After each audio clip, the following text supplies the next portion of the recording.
Is it playing? Okay. I think it's recording. Friends, are here today with Matthew Firth. Do you like Matt or Matthew? Whichever. Okay. Maybe Matthew. Yeah. Matthew Firth.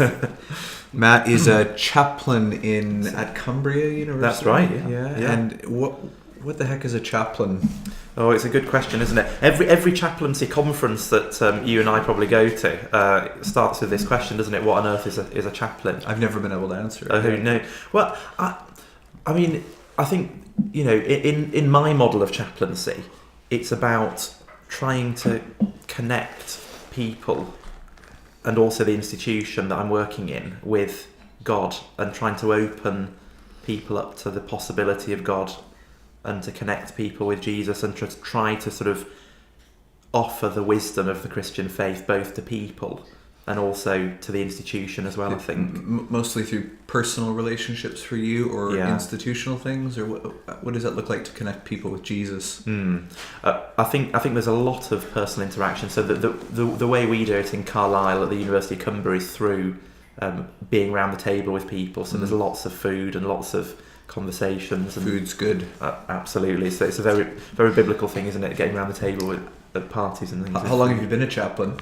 Since May 2012. May 2012. So coming up to 5 years. Enjoy it. Absolutely. I mean, every single day is different. It's fantastic. It's such a fantastic sort of varied ministry to be involved in, because you're just constantly dealing with so many different people. But as I said, just trying to get around the table with people and to see where some of those conversations go, and see where those little stories lead. It's creative work, isn't it? Always changing. So just to maybe give you a little poke here, Matt. Yeah.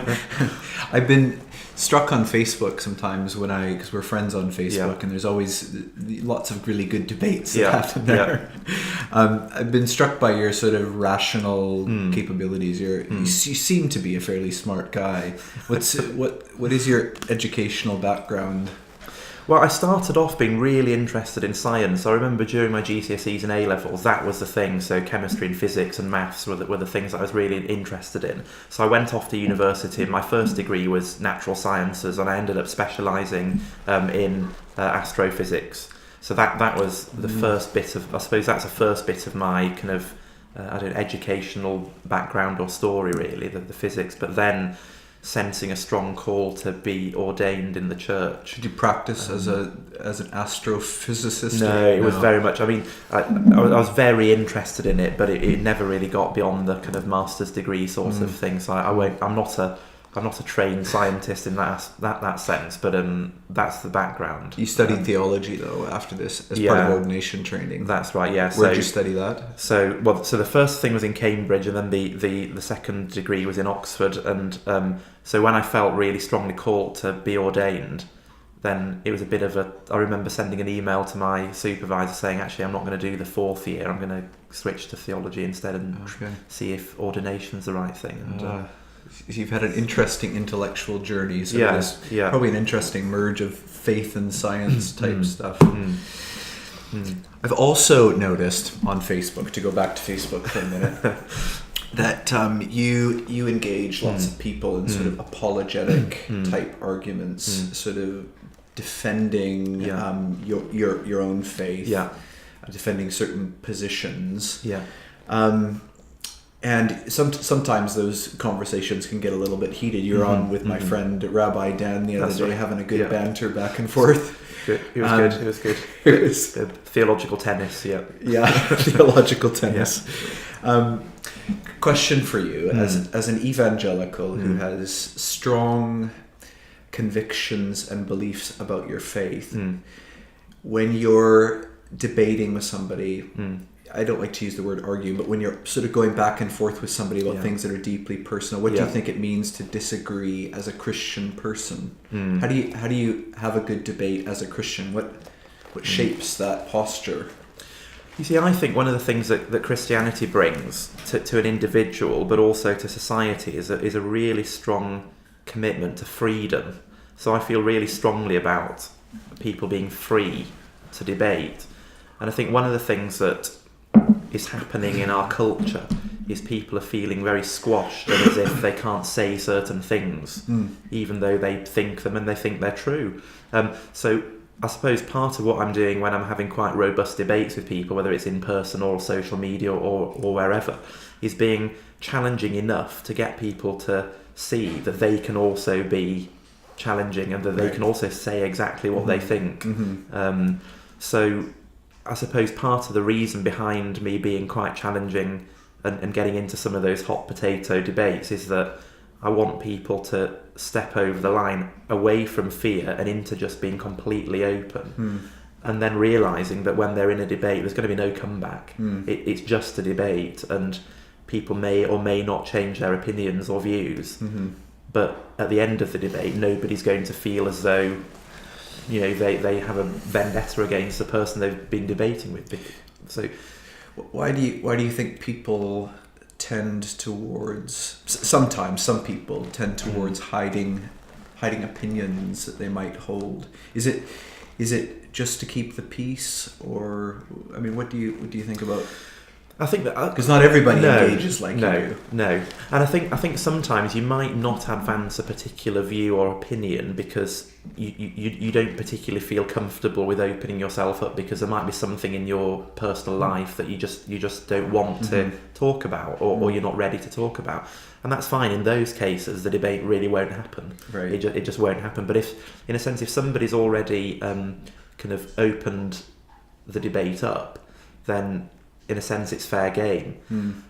I think the other reason that people might be very guarded about saying certain things or being guarded about putting their views out there is because they feel they might get into trouble. I think that's a big driver. People in the workplace or people in certain public institutions not saying or expressing certain things because they may well get into trouble for saying certain things, and that's a big it squashes debate. I mean, some things said in public are genuinely unhelpful. You're sort of pushing this direction, but do you think we're at a real risk at the moment of public debate and opinions being stifled? Is that what you're saying? I think so. And the need for good, clear argument in public. I think it's important. Yeah, and I think one of the things that, if you watch debates in the House of Commons, the things that get raised there are usually quite indicative of what's going on in public life. And recently there was a Christian MP that was saying this very thing, that she feels that for Christians and probably other kind of, I suppose, minority viewpoints in a sense, they do feel squashed. And so I think we are moving in a bit of a dangerous direction in terms of squashing debates and squashing freedom of speech. I think one of the things that I enjoy and respect about you, even if I would draw out certain disagreements with you in certain things, or would want to have a debate over certain things, is that I feel like I know what I'm getting when I engage with you. You don't hold back those opinions. And one of the things I was chatting with my friend Rabbi Dan last week about was about how relationships are best built on honesty. Yes, absolutely. And sometimes people feel that like to disagree is to break a relationship, and I would say maybe differently, that to be sometimes being dishonest can actually just lead to a shallow relationship. Do you feel the same way, or do you think is that why you sort of take this posture too sometimes? Yeah, and I absolutely agree with that, and I feel the same way about that. I mean, there have been certain circumstances in which certain individuals can't quite believe that students with certain views would come to speak to me about them, but they do. And I think the reason that they do is because they know that they will get exactly what I think, but also that they'll have the space to say exactly what they think. Right. And I think that's just the most honest. Anything other than that, you're sort of playing a game, and nobody's quite sure what the rules of that game are. Right. Whereas if people are open and honest, I've got students that come to me pastorally and they know what I think about certain things, and they know that they disagree with me, but nevertheless they come to see me because they know it's going to be completely honest and completely open. as I said, if we can get past some of the sense of feeling as though we might get into trouble or for saying certain things, I think moving towards an open and honest type of debate and type of conversation and type of relationship is the way to go. Keeps us honest. Yeah, absolutely. Which can be a foundation for actually building really good, robust relationships. Yeah. And I think if in our roles as chaplains, I think if we're honest, it does encourage other people to be honest as well. And surely part of pastoral ministry is trying to enable people to be themselves. I mean, you see that this is one of the things that I think that Jesus is all about. Is about helping people to be truly who they're meant to be. So if we can encourage that sense of openness in our interactions with people, then I think we're moving them towards who Jesus would have them be, which is honest about who they are. When we're disagreeing with people in public or in private, are there any no-goes for you? What would you say? I think there's wisdom. What do you have to involved. Be careful about?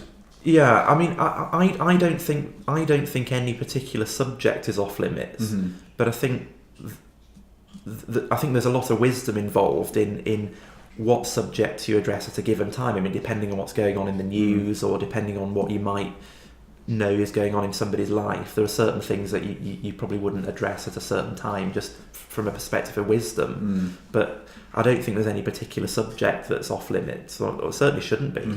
And you think potentially one of the roles of a chaplain in these public institutions is to helpfully raise issues like this, do you think? Yeah, and I think creating a space where people feel as though maybe this is the one space within an institution or a university or a college or wherever you're a chaplain, a hospital or wherever, creating a space where people know that if they're in that space, then they can be themselves and they can talk about the things that they really want to talk about, and they don't feel any fear that they might in another sort of arena. Right. The other question that I want to pose to you is, because in some of the debating I've seen you go back and forth with in public, you seem very certain on paper. Do you have moments where you doubt your own certainty, or where you doubt your own positions, and how do you deal with that? Because it doesn't seem to come across that you would have doubt. No. I mean, there are certain types of arguments, aren't there, where somebody advances a particular argument and it can be shown that the argument is just false. So if somebody's saying 2 + 2 is 5, then you can show that that's false and that it's actually 4. So there are certain questions that, yes, I think you can legitimately present a face of total certainty, and I don't think that's just limited to mathematics or physics. I think with certain theological discussions, I think you can also present a face of certainty about things. But going back to some of my background in science, I mean, one of the things that scientists love, in a sense, is doubts and not knowing things, because they want to find things out. And if you go into science, or you go into any other system of thought already absolutely sure about what you think, you're not going to get very far, and you're not going to really discover anything. But I don't think that necessarily precludes the idea of arriving at a position and believing that it's true, and then trying to advance that position. And actually, I think most people, to some degree, believe that their own thoughts are true. It's quite a strange situation to be in, to be wandering around thinking, most of the things I think are just not true. Because if you thought that, you'd do something about it, and you'd come to what you think is actually a true position. So